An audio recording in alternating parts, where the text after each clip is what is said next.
This world wasn't always so small and petty. Thousands of years ago, while the rest of men prayed to gods, the Valyrians became them.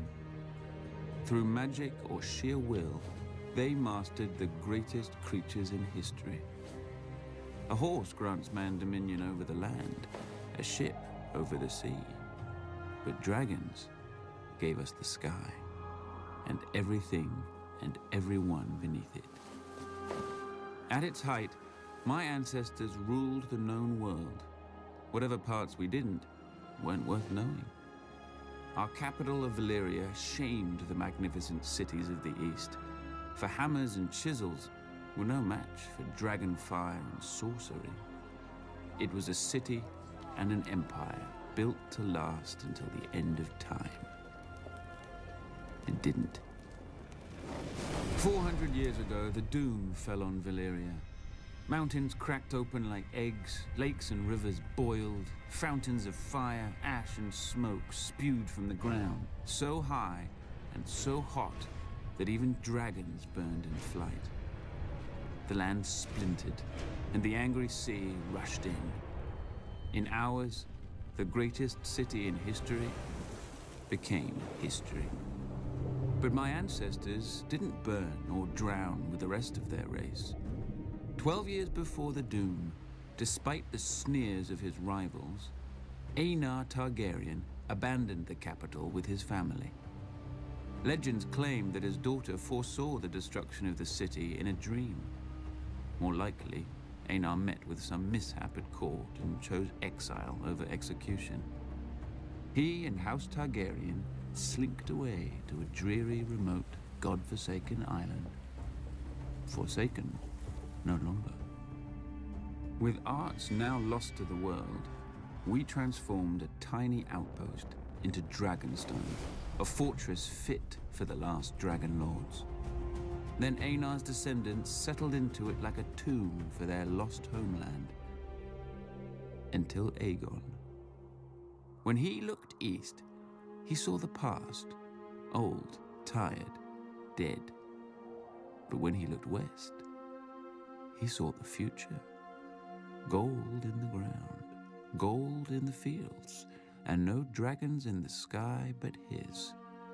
He and his sisters, Rhaenys and Visenya, flew over the great continent, ostensibly visitors to a strange land. But when Aegon returned, he ordered construction of a massive table carved in the shape of Westeros, with all the notable rivers and mountains that they had seen. A personal map of the Seven Kingdoms, then ruled by 7 squabbling families. House Durrandon held the Stormlands from their seat at Storm's End, due south of Dragonstone. House Hora of the Iron Islands had also conquered and enslaved the Riverlands and ruled them from Harrenhal, a monstrous castle rising on the shore of the God's Eye. House Stark held the frozen wasteland of the north, the oldest, largest, and emptiest of the kingdoms. House Lannister held the Westerlands, the wealthiest kingdom, thanks to their gold mines. House Gardner held the Reach, the second wealthiest kingdom, thanks to their crops. House Arryn held the Vale, or rather the Vale held them. The mountains were impassable except through the Bloody Gate, which had never been taken. House Martell held the deserts of Dorne, probably because no one else wanted them. Together, the 7 kingdoms made Westeros, a realm that wasn't yet a realm, ruled by great families who didn't know what greatness was. Aegon would teach them.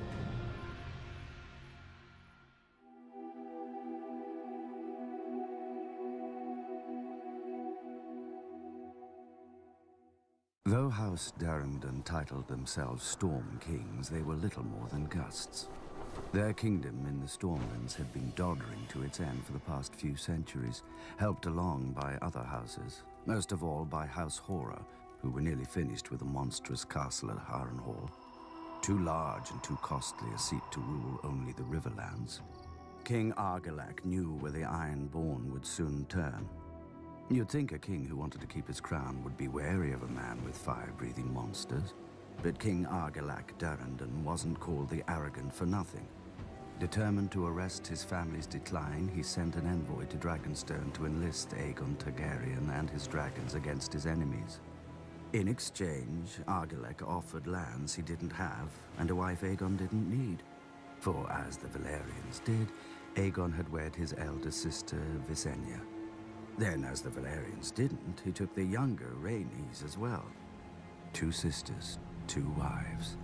Perhaps that's why he was so keen to get off Dragonstone. Aegon countered Argilac with courtesy. He sent his own envoy requesting that Princess Durrandon's hand be given instead to Aegon's closest friend and rumored half-brother, Orys Baratheon. Argilac answered with a box and a note. "These are the only hands your bastard shall have of me." Inside the box were the hands of Aegon's envoy. How long had Aegon been waiting for such a pretext? As his army prepared to sail, ravens flew to every great lord of the 7 kingdoms. All bore the same message. From this day forth, there would be but one king in Westeros. Those who bent the knee to Aegon of House Targaryen would keep their lands and titles. Those who took up arms against him would be thrown down, humbled, and destroyed. Poor old Argilac. He couldn't even match Aegon in arrogance. Aegon landed at the mouth of the Blackwater River and raised a primitive Aegon fort in the disputed land between Harren's and Argilac's kingdom, so that neither could decide whose problem he was. Adopting the customs of the 7 kingdoms, Aegon unfurled his own banner with a red 3-headed dragon breathing fire upon a black field. Visenya crowned him with a ruby-studded circlet of Valyrian steel, while Rhaenys hailed him as the first High King the continent had seen since the Dawn Age. As his lords and the gathered locals cheered him, Aegon named his loyal friend to a small council, led by Orys Baratheon, whom he called my strong right hand. The title stuck, and a bastard became the first Hand of the King. But for now, Aegon's kingdom contained only a rocky island and a handful of fields. The other kings had larger armies, ships, castles, and thousands of years of rule. But Aegon had dragons. He had chosen for the words of his house, fire and blood. Before he was done, the rivers, fields, and skies would turn red.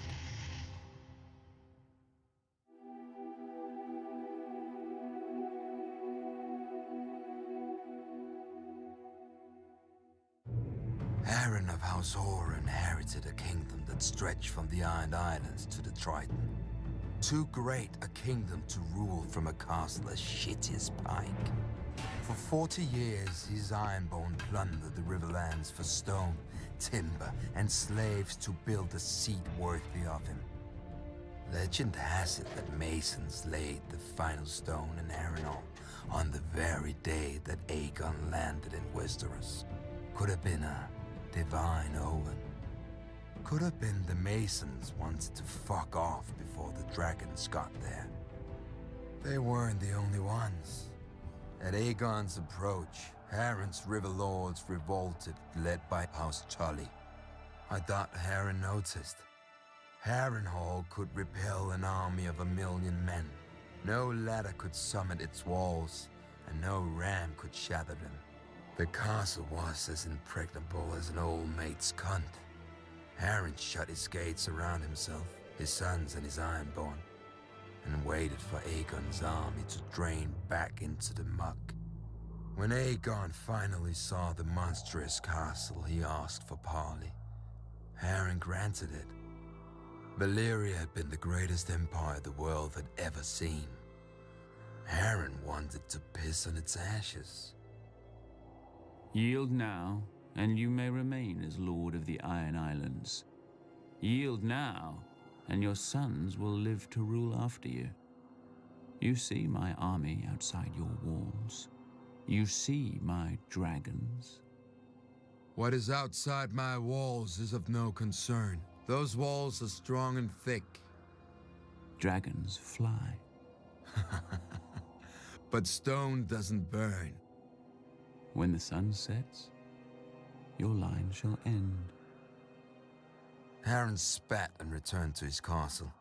Once inside, he promised lands, riches, and Tully's daughters to whoever could bring down Aegon or his dragon. As the sun sank below the horizon, all of Harren's men patrolled the battlements, hearing wings in every gust of wind. But the moon rose and sank, and no dragon appeared. While the Ironborn were ringing the battlements, Aegon drove his dragon Balerion higher and higher in the night sky, so that even the great castle of Harrenhal looked like an anthill below them. Then they plunged straight into the castle, well inside the guarded walls. The 5 towers of Harrenhal reached towards Aegon like a hand. Balerion opened his mouth and bathed all the fingers in flame. Harren was right. Stone doesn't burn, but men do, even when they're Ironborn. The dragon blasted my ancestors into ash that choked the survivors when they screamed. Harren's soldiers leapt from the battlements and died. They huddled against the walls and died. They fled across the yard and died. Harren and his sons took shelter inside the castle. The stone didn't burn, but as Balerion blasted it with fire, it glowed white-hot. The world's greatest castle became the world's greatest oven, baking the last of House Horror within it. Outside the castle walls, the towers of Harrenhal glowed red against the night and began to twist and melt like 5 huge candles, with liquid stone trickling down their sides like wax. The next morning, Aegon forged a new Riverlands. He named the rebel Edmund Tully as his Lord Paramount of the Trident, and had the other river lords swear him fealty as their new liege. For centuries, House Horror had terrorized the Riverlands. Under House Tully, the Riverlands would at last return to peace and prosperity. After the castle cooled enough to allow men inside, Aegon ventured into the ruin he'd made of Harrenhal. He saw the ashen bodies, the scorched stone, and the mangled and melted swords of his former enemies. To his men's confusion, he ordered these useless swords collected and sent to his Aegon fort.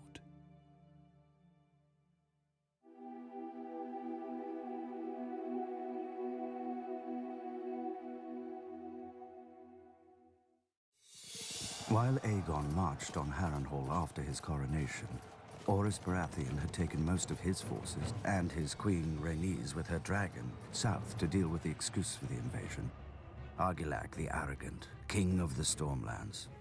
Argilac had his seat at Storm's End, a castle considered the most impregnable in Westeros after Harrenhal. Argilac may have been arrogant, but he wasn't stupid or a coward. His lords advised him to shut his gates and wait out the siege. But he'd heard what had happened at Harrenhal and refused to die a suckling pig cooked in his own castle. He would meet victory or defeat the same way, with sword in hand. He called his banners and marched to meet Orys Baratheon in the field. Thanks to Rhaenyra's dragon, Meraxes, Orys knew Argilac was coming, how many men he had, and how fast he marched. So Orys simply seized the high ground and dug in on the hills to wait for Argilac. As the two armies approached, the wind rose to meet them and the rain poured from the sky, a gale which would give the battle its name, the Last Storm. King Argilac's lords urged him to wait for the weather to die down. But a Storm King saw that the rain was blowing into the faces of the Baratheon men on their hills. And Argilac outnumbered the Baratheon host 2 to 1, with 4 times as many knights and heavy horse. Argilac attacked. 3 times Argilac led his knights against the Baratheon line, but the hills were steep and the rain had beat the earth to mud. The war horses foundered and slipped, and the chargers collapsed. The battle seemed lost, until Argilac ordered his spearmen up the hill. Blinded by the rain, the Baratheons didn't see them until it was too late. One hill fell, then another, and another, until only one remained in the Baratheon center. If Argilac could break through there, he could split the invading army and flank both halves. Argilac and his men charged, and the Baratheon line broke. revealing Queen Rhaenys and Meraxes. Argilac's vanguard burst into flame and his men panicked. The victory charge fell into chaos, and Argilac himself was thrown from his horse. But he didn't yield. When Orys Baratheon arrived, he found the old king holding off half a dozen men, another half dozen dead at his feet. Orys dismounted to meet the king on equal footing and offered Argilac one final chance to yield. Argilac cursed him instead. As the storm raged around them, the grizzled old warrior and the bearded upstart fought for life and kingdom. In the end, Argilac got his wish. He died, sword in hand. As word of Argilac's death spread, his lords and knights threw down their swords and fled.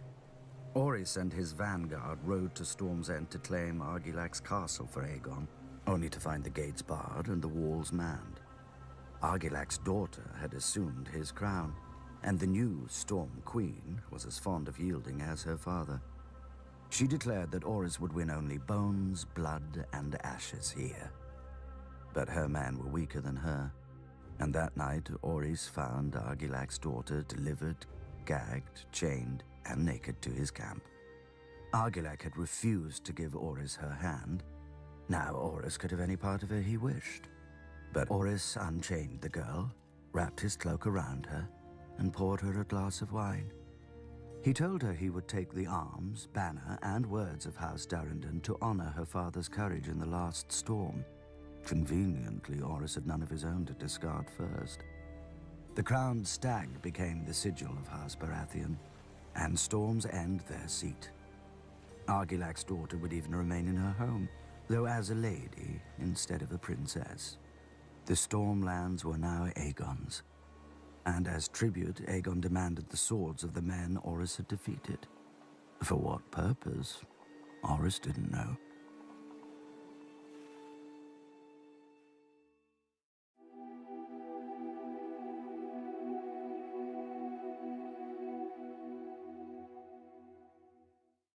Aegon now ruled 2 of the 7 kingdoms, but he would no longer be able to take the rest piecemeal. For the first time in thousands of years, the kings put aside their squabbles and joined forces against a common enemy. My ancestor, King Loren of House Lannister, was head of the wealthiest family in the 7 kingdoms. When King Loren joined his forces to Mern of House Gardner, king of the Reach, they had the mightiest army in history, a so-called Iron Fist, to break the would-be conqueror. But while an iron fist can smash a man's face in battle, you'd look silly hunting birds or beasts with it. And Aegon had a creature that was both. The kings had never even seen a dragon, let alone fought one. They had fought each other for thousands of years, and victory always went to the larger army. Surely, a force 5 times that of Aegon's could manage 1 dragon. But Aegon arrived with 3. Still, the Lannisters and Gardeners hoped for victory. The battlefield they chose was a wide plain with firm ground and clear skies, perfect for archers and mounted cavalry. But neither of the kings spared a thought for why the ground was firm. There had been no rain for a fortnight, which meant all the wheat and grass on it were bone dry. Perfect for dragons. At first, the kings looked like they would emerge victorious. When the horn blew for battle, their armies swept around Aegon's flanks, and their iron fist of mounted knights smashed through his center before the dragons could even enter the fray. But then, Aegon and his sisters took flight and unleashed their dragons not on the soldiers, but on the dry fields all around them. The iron fist unclenched and became a hand outstretched for mercy. As Aegon promised, he had none. More than 4,000 men died in the fires, another 1,000 escaping them. Tens of thousands returned home as monsters, burned and scarred beyond recognition. House Gardner never returned at all. The Field of Fire, as the singers call it, claimed the last of the Gardner line, and House Tyrell rose in their stead as Lords of the Reach and Wardens of the South. As for my illustrious ancestor, when King Loren saw the battle was lost, he rode through a wall of flame and smoke to safety, or at least to a heroic capture a day later, where he laid his sword before Aegon and knelt. Aegon, true to his word, spared him and confirmed House Lannister as Lords of Casterly Rock and Wardens of the West. Why wouldn't he? A Lannister always pays his debts, and now we owed our lives to the crown. That was worth centuries of subservience at least. Besides, Aegon had a fetish for collecting swords, not heads. He added Lawrence to the pile his men had retrieved from the Field of Fire and sent them back to the Aegon Fort.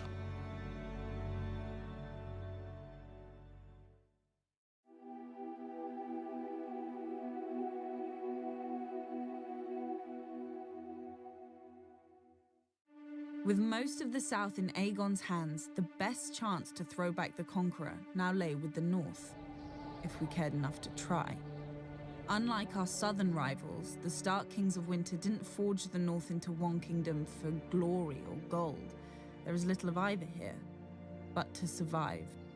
Alone in Westeros, the north remembered when worse than dragons lay waste to armies. Thousands of years ago, the sun set on the realms of men and the long night began. A new race emerged from the ice and snow, the White Walkers. They demanded no crown, offered no terms, spared no life, and the dead marched with them. With humanity facing extinction, a Stark sought out the children of the forest, the most ancient beings in Westeros, and convinced them to ally with the men they'd once fought. Together, the two races pushed the Walkers back into the land of always winter and sealed it off from the Seven Kingdoms with the Wall. 300 miles of ice, stone, and earth, rising nearly 700 feet tall. To guard it, they established the Night's Watch, a brotherhood sworn to defend the living from the dead, whose vows erased both titles and crimes. After the long night, the North tried to forget it belonged to a continent. Perhaps through pride, perhaps through sheer ignorance. You never can tell with the North.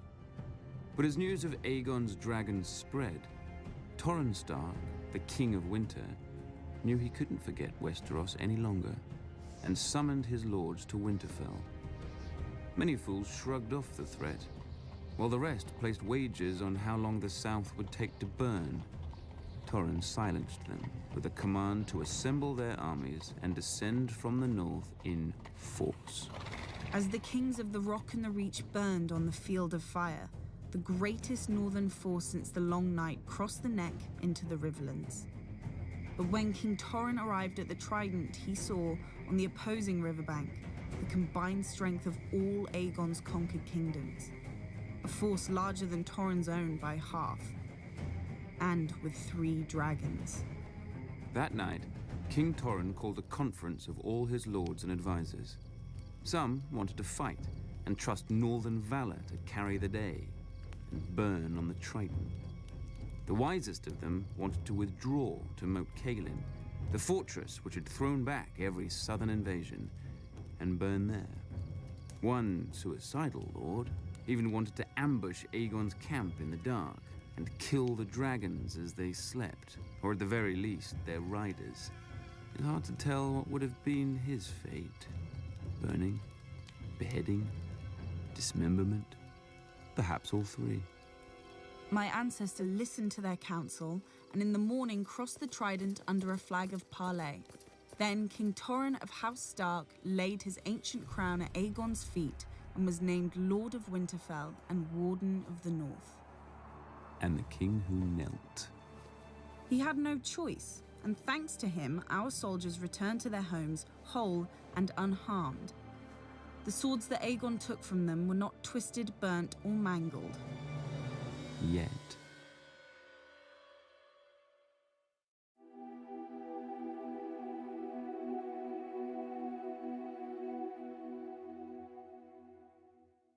The Vale of Arryn was the last of the great kingdoms left. Old and proud, House Arryn did what they always did in times of strife. They shut the bloody gate, sealing off the Vale. Then the Queen Regent Shara of House Arryn retreated with her son, the boy King Ronald, into the Eyrie, their family's impregnable fortress. From the top of their mountain they could look down on Westeros far below, its problems hidden beneath the clouds. But one day, Queen Shara entered the outer courtyard to find her young son sitting on the knee of Visenya Targaryen and ogling her dragon Vhagar beside her. Just as he'd asked for another cake at dinner, little King Ronald asked his mother if he could go flying on the nice lady's dragon. Visenya smiled at Shara. So, Shara imagined, did Vhagar. Remembering her manners, Shara asked if she could have Visenya brought some wine or food. She must be tired after such a long flight. But Visenya demurred. Bored with his mother's pleasantries, Ronald demanded an answer. Poor boy. He didn't even understand the question. Shara hesitated for a moment, then asked Visenya, as a mother, if it was safe for the boy.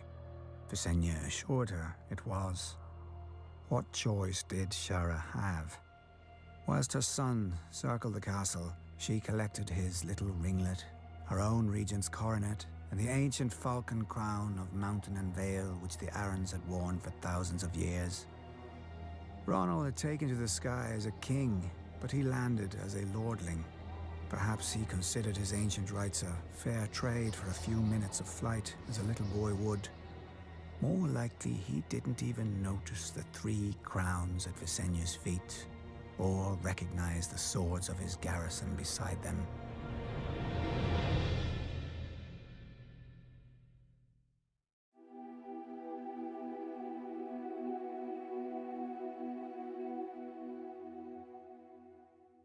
The heads of Westeros had bowed to Aegon, but its heart still beat free. Old Town, the center of the faith of the Seven.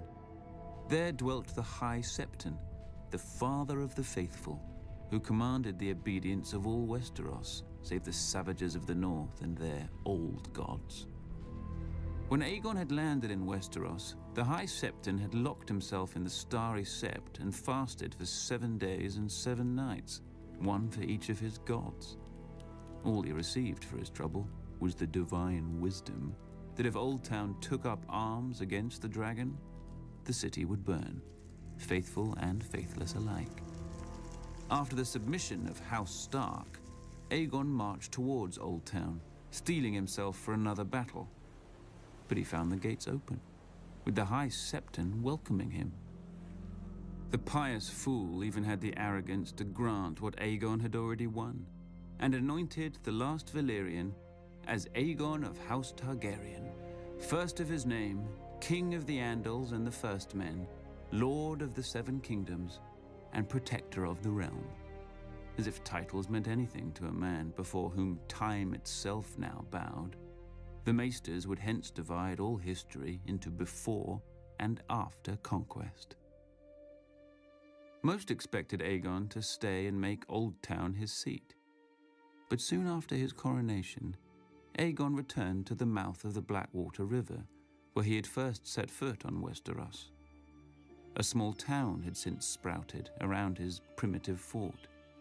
To honor their new master, the locals dubbed it King's Landing, though it looked more fit for a hedge knight, with wooden palisades, muddy streets, and piles of mangled swords carted in from every corner of the conquest. But when Aegon made it his court, wood became stone, black mud was buried beneath a red keep, and the collected swords of Aegon's foes were blasted by dragonfire and became a seat fit for the conqueror and the greatest dynasty this world has ever known. House Targaryen, my family, my throne. Or so it should have been.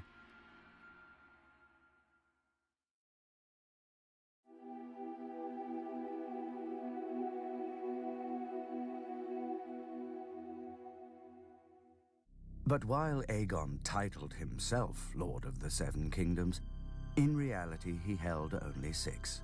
The 7th, Dawn, had never knelt. Visenya had flown into the Vale and returned with its crown. Mimicking her sister, Rhaenys had flown over the enemy force holding the passes into Dawn and landed in the castle of its ruling lady, Princess Meria of House Martell. Meria was 80 years old, fat, bald, and blind. Behind her back, many sniggered at her as the yellow toad of Dawn. The beautiful Rhaenys probably thought as much when they met. She demanded Princess Meria kneel to her brother Aegon, though she allowed that on account of Meria's age and health a simple vow of submission would do. But the princess told the queen that the Targaryens weren't wanted in Dorne, and no Martell would ever bow, bend, or break no matter how badly they burned. Rhaenys could have mounted her dragon right then and roasted Meria in the castle as her brother had done at Harrenhal, but whatever she saw in Meria's eyes scared her right back to King's Landing, with her dragon's tail between its legs. After Aegon's coronation, Rhaenys returned to Dorne with Aegon and Visenya, and their dragons. But no armies met them in the field, and no lords defied them in their castles. As the dragons approached, Dorne simply emptied. House Martell had learned from Harrenhal and the Field of Fire. The dragons were unbeatable in battle, but wars were more than battles. Unopposed, Aegon claimed Dorne for his own, but as soon as he returned to King's Landing, his castellans were hurled off towers, and his royal garrison vanished in the desert, never to be seen again. Except perhaps when the winds change and the sands cough up old bones and armor. Rhaenys returned on Meraxes, intent on revenging herself against Meria Martell, but Dorne was no longer empty. The Dornish kept Meria's promise and fought even while burning under dragon flame. And they won. One day a bolt pierced the eye of Meraxes and knocked the dragon out of the sky. House Martell remained unbroken. Unlike the unfortunate Rhaenys, in their wrath, Aegon and Visenya set flame to every castle and city but Sunspear, trying to turn the people against House Martell. But the Dornish stayed loyal, and when Aegon returned to King's Landing, he found assassins waiting for him in the streets of his own capital. If not for Visenya, the Conqueror would not have enjoyed his conquest for very long. From then on, the king and his family would be guarded by the 7 greatest knights in the realm, the King's Guard. When Meria died in her sleep, her weak and tired son sued for peace. But old Meria had exhausted Aegon as well, and he granted the request. The Targaryens still wanted Dorne, and eventually they would have it, but not at the point of a sword. They would buy it the same way great lords buy anything, with a daughter.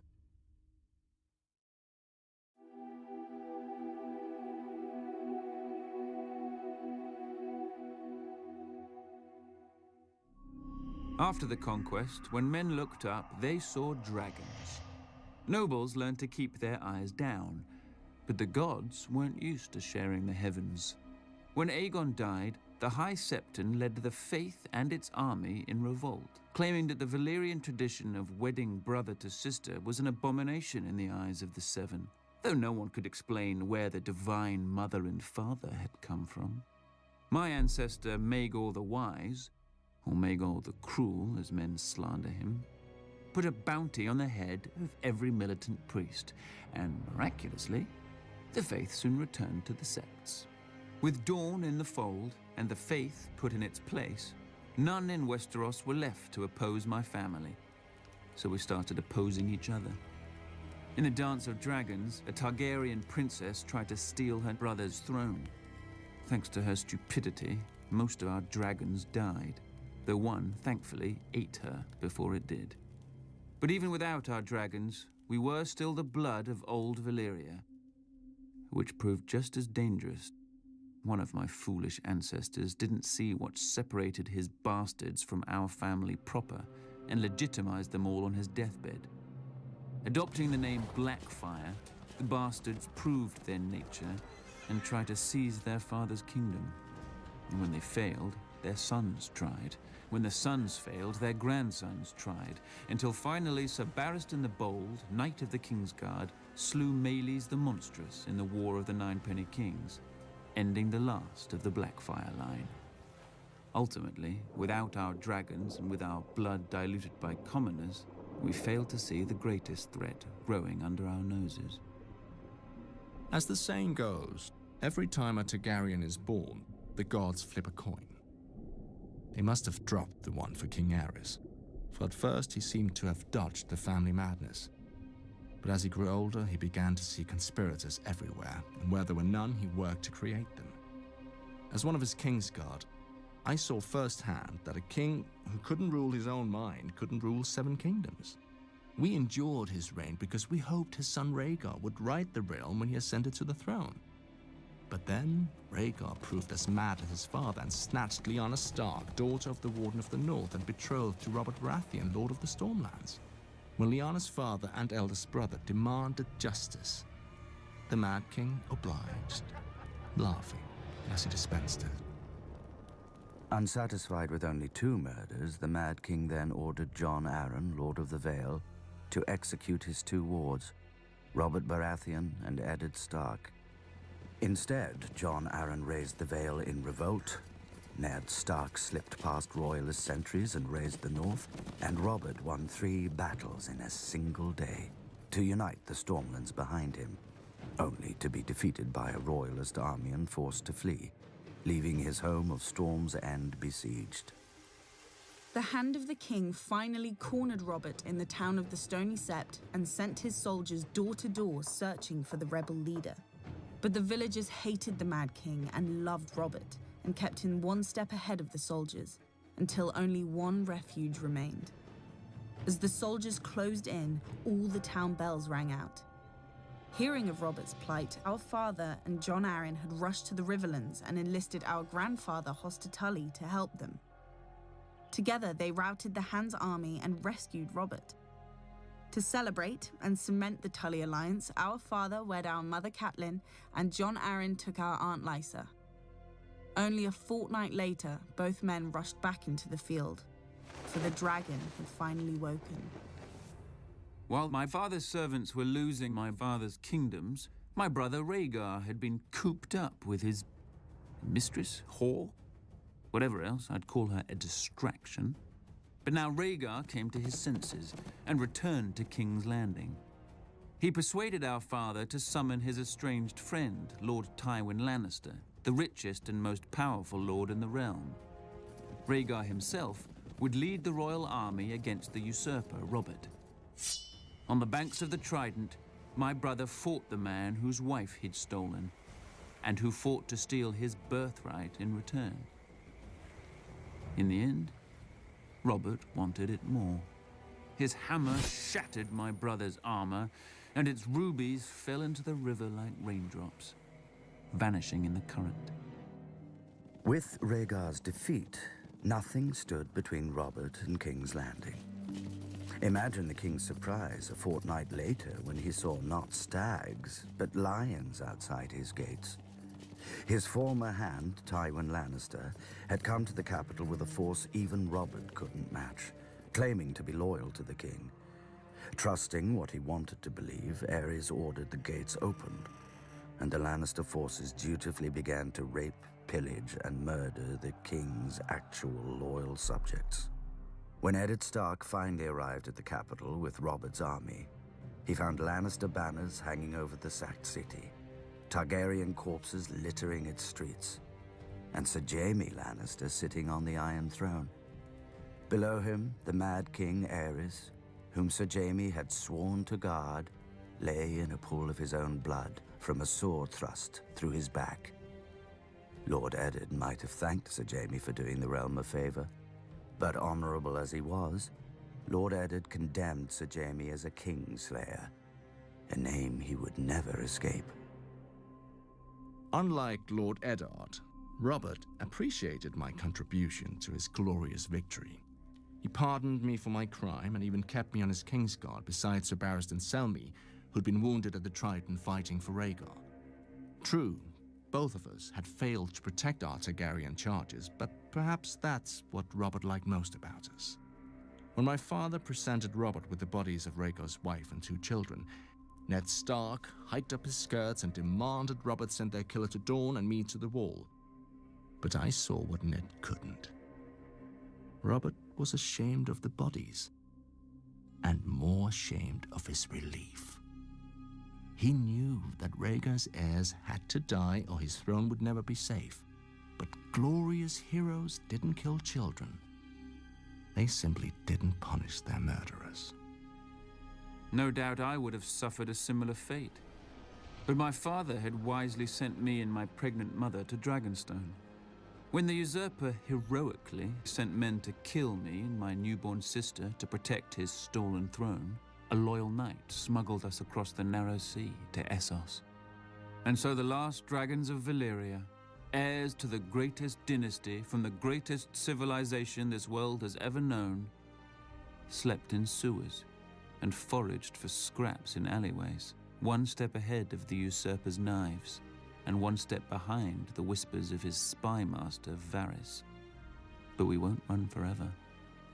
One day I'll return to my kingdoms with an army, take back my throne, and repay all traitors with the only coin my family knows: fire and blood.